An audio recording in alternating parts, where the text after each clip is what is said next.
Millions of people are infected with the virus across over 200 countries and territories around the world.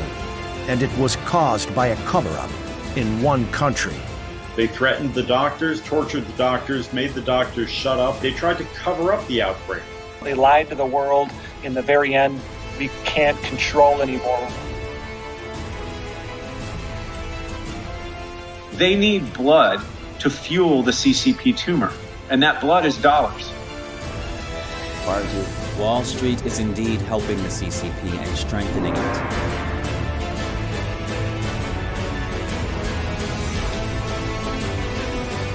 Be careful raising a baby tiger, because one day it will grow up and eat you.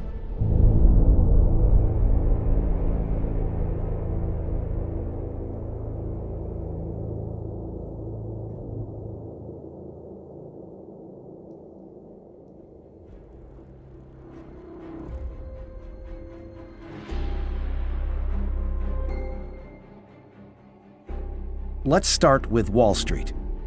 The CCP virus began to spread in New York in early March, yet Wall Street did not shut down. Even into April, some JP Morgan Chase traders in New York were required to work despite the pandemic, and despite an outbreak at their offices. One manager director on the 5th floor developed symptoms on March 9th and subsequently tested positive. In the following 3 weeks, about 20 employees were infected with the CCP virus, and 65 others were quarantined. JP Morgan Chase is an old friend of the CCP. In 1973, Chase Manhattan was the first American bank to act as an agent of the Bank of China in the United States, 6 years before the two countries established formal diplomatic relations. Led by JP Morgan Chase, Wall Street has channeled huge amounts of money to the CCP over the past 40 years. JP Morgan Chase launched the Sons and Daughters hiring program in 2006, hiring about 100 children of powerful Chinese officials to help the bank win billions in business contracts with China. The large Wall Street banks and other large American in-name-only companies were more interested in making as much money as they could by trading with a mortal enemy than in abiding by American laws and American standards and upholding American values. I'm sure if you dug around and looked around, you'd find that JP Morgan wasn't alone in that kind of practice. JP Morgan Chase later admitted the Sons and Daughters program violated the U.S. Foreign Corrupt Practices Act, FCPA, and it paid more than $200 million in settlements to avoid further investigation and prosecution. Through the exchange of benefits, the Western companies get special treatment from the parents of the second generation of Reds. In return, they are plainly using their power for money. Western values have had little influence on the CCP, while many Westerners have learned the values and bad behaviors of the CCP.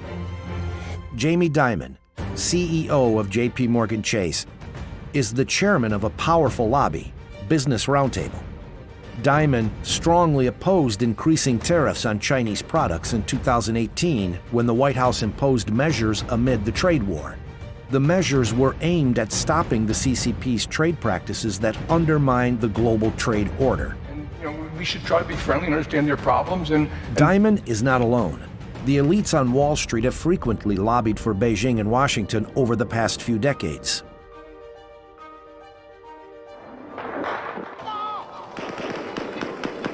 The Tiananmen Square Democratic Movement was blood-washed with tanks and machine guns in 1989 by CCP troops.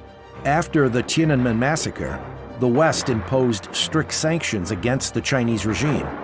Whether to make China's most favored nation status conditional on human rights was repeatedly debated in Congress, but the U.S. granted China the status every year in the 1990s. There was also a view that if we had better relations with China, a stronger, more self-confident China, it would be an international stakeholder.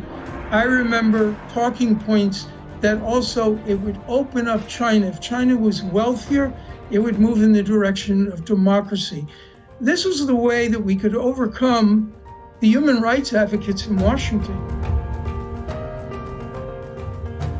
In 2000, Robert Rubin, then U.S. Treasury Secretary with a Wall Street background, facilitated the Clinton administration's support for the CCP to join the World Trade Organization. If it had gone with a general moral standard, the U.S. should not have cooperated with a regime like the Chinese Communist Party. For example, we all know that South Africa had an apartheid system, but under strong pressure from the American people, American and other Western companies withdrew their capital from South Africa. This divestment actually led to the collapse of the apartheid regime and resulted in true democracy in South Africa. Now, American companies are obviously less concerned about human rights issues in China. It is lower tariffs on a permanent basis rather than on an annual basis contingent on its making progress in human rights. This decision will go down as the most consequential and the most dangerous mistake in history. This resulted in a transfer of wealth from the United States and from Western industrial democracies to the communist tyranny. After Wall Street helped China enter the WTO, big corporations started shifting production lines to China to take advantage of cheap labor. Then they sold the goods back to the United States. This caused the U.S. trade deficit with China to rapidly increase from $83 billion in 2001 to nearly $420 billion in 2018. Meanwhile, the United States lost 3.7 million jobs. 75% of them were in manufacturing. And the rest of the West, moving manufacturing, banking. We moved manufacturing, showed them how to manufacture, gave them our best practices in the plants. We helped them with their laboratories. So we've basically taught them all the ropes that we know from an economic perspective, but you have to understand from the Chinese Communist Party perspective, it's like, give us all this information, give us all this technology, give us all this know-how so we can learn how to unwind you and to weaken you. Every major American industrial corporation outsourced and moved its industrial production to China. Maybe not 100% of it, but a good piece of it. They saw replacing well-paid American labor with cheap Chinese labor boost their stock price. They were driven to do this by the Wall Street financiers. They squeezed American companies to move offshore as a way to boost share price, to boost profitability. And this was, on one hand, Wall Street's direct culpability in our dependence on China and the gutting of American manufacturing. The CCP's exports have increased by about 7 times, and its GDP has increased by more than 4 times since its entry into the WTO. The CCP has also obtained the financial power to expand its global political influence. As we know, many of these enterprises are actually foreign exchange earning-oriented enterprises that export to the United States and Europe, including the United Kingdom. The foreign exchange obtained by these exports is actually compulsorily purchased by Chinese state-owned banks. They give the Chinese companies the same amount of RMB, and they keep the foreign currency in the hands of the Chinese government. Then the CCP uses this foreign exchange reserve as a tool for international exchanges that threaten the United States, for example, to support Iran, North Korea, and Venezuela. Every time, in good faith, we extend them an opportunity to join our trading organizations and to take part in world commerce. They do just the opposite. They exploit the institutions that we put in place. They steal our technology. They extort our businesses who try to open up in work and have access to their markets. And at every turn, they're working against and undermining our way of government and our way of life. China has not developed along the planned trajectory. global freedom indexes once again ranked China as one of the lowest in the world in 2019.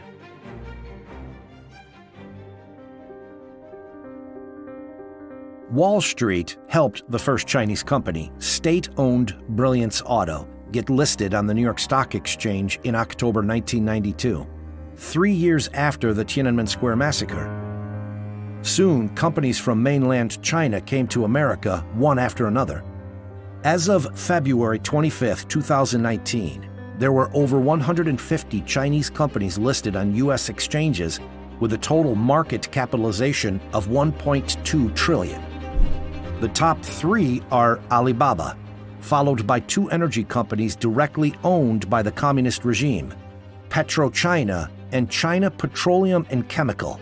Remember, any Chinese company is controlled and completely controlled by the Chinese Communist Party. Companies are not owned by investors and run by board of directors in China. The CCP absolutely controls it, and the larger the company, the more CCP / executives are controlling that company. And as China grew more wealthy, and they started to develop their own indigenous companies and own indigenous industries, they turned to the Wall Street investment banks like Goldman Sachs and others to be listed on American stock exchanges. There was a problem there in that these Chinese companies don't play by the same rules that American companies play by. They don't open their books. China does not allow U.S. regulators to audit its companies' books. The Chinese government claims these are state secrets and thus cannot be shared with the outside world. This exposes American investors to unprecedented risks. In 2015, George Vlahos, an 84-year-old retired educator from Massachusetts, pleaded with Xi Jinping, who was about to visit the United States, and asked him to give a little hope to investors in America who have suffered losses. Vlahos purchased Sino Clean Energy stock, which was delisted by NASDAQ due to filing delays for its quarterly report with the Securities Exchange Commission. As a result, Sino Energy's share price fell from a 2010 high of $10 to 5 cents in 2015. Vlahos lost hundreds of thousands of dollars. He said that if he doesn't get his money back, he will leave the world with unforgivable crimes, forcing his 76-year-old wife to seek low-income assistance, all because he believed these companies. I was told literally by one particular member of Congress, he said, you know who was sitting in that seat yesterday, in your very seat, telling me why Chinese companies don't need to be adhering to the same standards as U.S. companies? I said, who? He said, the head of the Chinese Securities Regulatory Commission, the CSRC, the Chinese version of the SEC. He was lobbying U.S. Congress members, sitting in their offices, explaining to them that it's a national secret, that every person and every audit within any Chinese SOE is a state secret and therefore it can't be audited. When a Wall Street investment bank advises a Chinese company for its public offering, the bank earns a 3% to 7% underwriting fee on all funds raised. The bank is then responsible for conducting due diligent investigations into the financial records of these Chinese companies. However, disasters happen frequently. Luckin Coffee, China's largest coffee chain, admitted on April 2, 2020, that 40% of its 2019 sales were fabricated. Luckin had been listed on NASDAQ for less than a year. The next day, Luckin Coffee's share fell by 80%, and investors suffered heavy losses. Underwriters of Luckin include Morgan Stanley. From 2011 to 2012, over 50 Chinese companies listed in the United States were suspended or delisted due to financial fraud or non-compliance with trading rules. Actually, almost all Chinese companies have 2 accounting books. It is quite rampant to keep fake accounts in China today. It happens almost everywhere in China. It is so common that I think all Western companies operating in China know about it. And everyone's going to live by the same rule of law. If we did that, 95% of Chinese companies couldn't be listed here, maybe 99%. Wall Street companies, banks, Big Four, other management consulting companies were complicit in the run-up of the Chinese Communist Party. Wall Street has been pushing capital continuously into China's stock and bond markets, in addition to helping Chinese companies get listed on the U.S. stock exchanges. J.P. Morgan Chase also included CCP government bonds into the J.P. Morgan GBI-EM Global Diversified Index on February 28, 2020. According to Goldman Sachs calculations, the inclusion could funnel $3 billion in foreign capital into the Chinese bond market every month. A Bloomberg Barclays index started including domestic Chinese bonds, and some of MSCI's indexes increased the weighting of Chinese domestic stocks.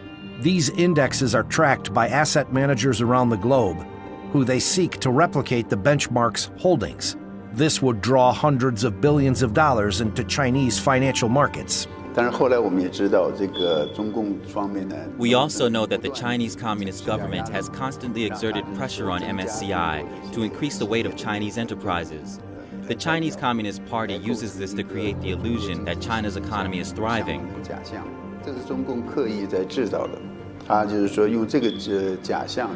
The illusion has been used in exchange for the legitimacy of its regime and to attract more funds from other countries.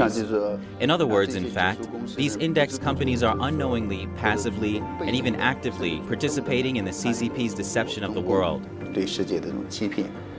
One MSCI index includes 234 Chinese A-share companies, companies listed on Chinese stock exchanges. The companies include Hikvision, that provides surveillance cameras for Xinjiang concentration camps, and state-owned AVIC, Shenyang Aircraft Company Limited, which manufactures fighter jets for the CCP military. Meanwhile, the CCP military regards the U.S. military as its #1 imaginary enemy. And they call us their enemy. And they say that they are at war with the United States and the West. When you look at who owns those stocks, and they are completely owned by the Chinese Communist Party and what they stand for, which is oppression, human rights violations, and so on. Now, the management of the Federal Retirement Thrift Investment Board has decided to track the MSCI index.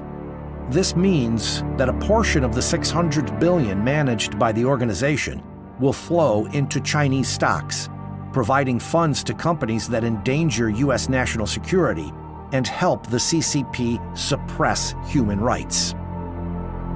They're building the facial recognition software for the techno-totalitarian surveillance system that the Chinese Communist Party needs to maintain its grip on power, and which it's now exporting to other countries around the world. These are the kind of companies that American capital, American dollars, are being fed into by Wall Street bankers.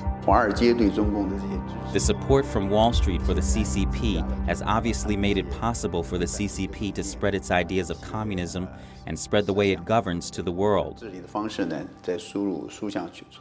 endangered the world. MSCI indexes also include the Chinese company Tencent, which owns the social media giant WeChat. WeChat has long helped the CCP monitor dissidents.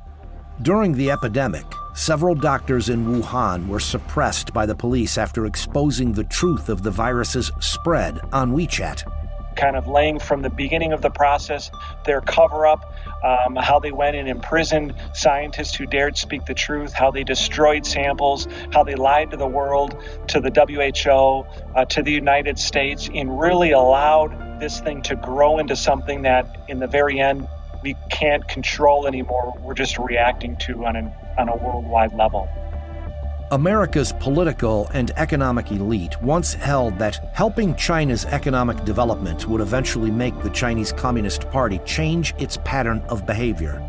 Has the nature of the CCP changed over the past 40 years since the establishment of diplomatic relations between China and the United States? China has not become more democratic, it has not become more peace-loving, and it has not become more Western.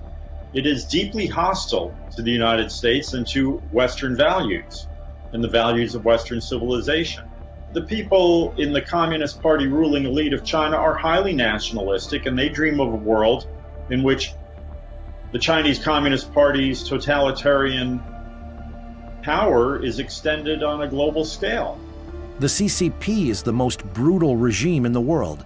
It has murdered over 65 million Chinese people under its various political campaigns, according to estimates in the Black Book of Communism.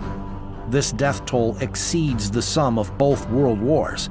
The causes of death included political cleansing, the Great Famine, and the Cultural Revolution.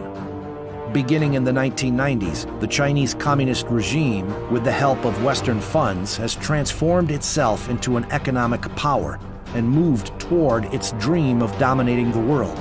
In the past few years, thousands of Christian churches have been demolished.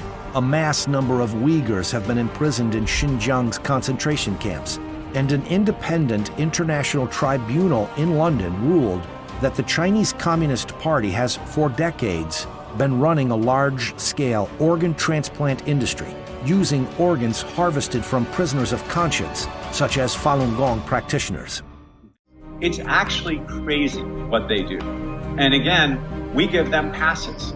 Can you imagine if you explain to someone that you're doing business with a regime that has more than 1 million prisoners of conscience locked up and is executing live organ harvesting on this population of political prisoners on a daily basis? You have to understand, Chinese communism is extremely evil. Extremely evil. You've got this history of human rights violations, and then you have a strategy that is a war-founded or a war-placed strategy against the West. So why would you ever, if you understood that, why would you ever want them part of a World Trade Organization? So the Chinese Communist Party has a saying, be careful raising a baby tiger, because one day it will grow up and eat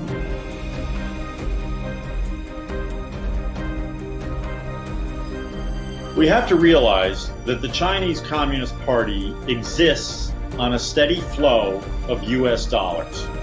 Its own currency is akin to toilet paper. It can't be traded on international exchanges. It has no value.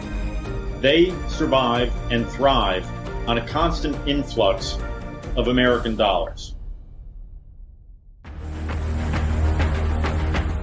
The CCP covered up the truth at the beginning of the epidemic. As a result, about 5 million people left Wuhan before the city was locked down on January 23rd. About 60,000 of that 5 million went to 382 cities around the world. At least 834 ended up testing positive for the virus, resulting in the global disaster. Coronavirus pandemic is already... Preliminary data shows that... As of early May, more than 1 million people have tested positive in the United States, and more than 70,000 people have died.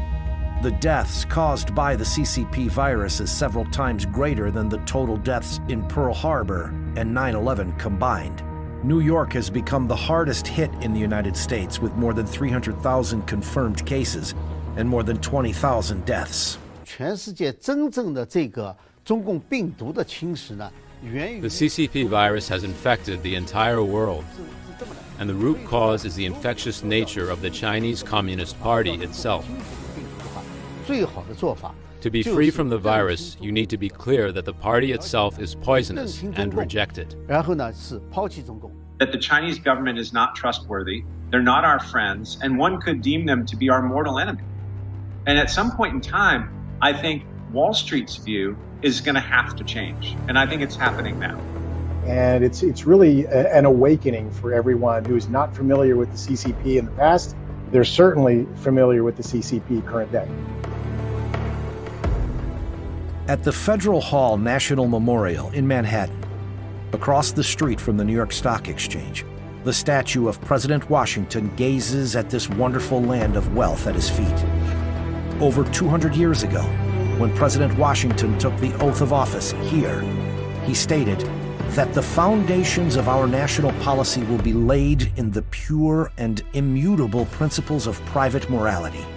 He said piously, "Since there is no truth more thoroughly established than that there exists in the economy and course of nature an indissoluble union between virtue and happiness, between duty and advantage, between the genuine maxims of an honest and magnanimous policy and the solid rewards of public prosperity and felicity.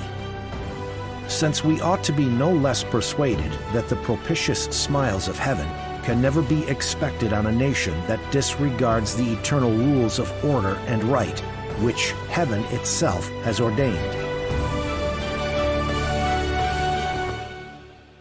For more than 200 years, the United States has been regarded as a beacon and hope by people around the world seeking freedom. Wall Street not only represents this short, narrow street, but is also synonymous with the U.S. capital market and world financial center. Wall Street has carried many American dreams since the Gilded Age. The limit of dreams is probably the starting point of greed. The pandemic has paused everything in this magnificent, charming, and glorious capital. At this challenging, special time, people need to ponder whether they want to dance with the devil or walk with gods.